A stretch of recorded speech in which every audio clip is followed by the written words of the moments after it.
রমাদানের অর্ধেক প্রায় চলে গেল, কিন্তু একটা প্রশ্ন, তুমি কি বদলাতে পেরেছ?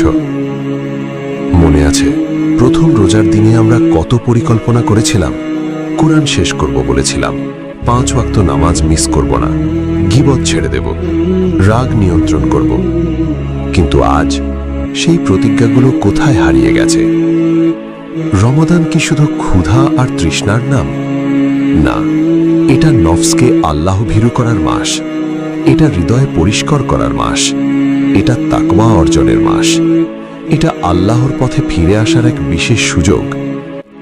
হয়তো আমরা পুরোপুরি বদলাতে পারিনি, কিন্তু এখনো আমাদের হাতে সময় আছে তাওবা করে আল্লাহর পথে ফিরে আসার। তাই আজ থেকেই নতুন করে শুরু করো। একটা গুনাহ কমাও, একটা ভালো কাজ বাড়াও, একটা সিজদা বাড়াও। রমাদান এখনো শেষ হয়ে যায়নি।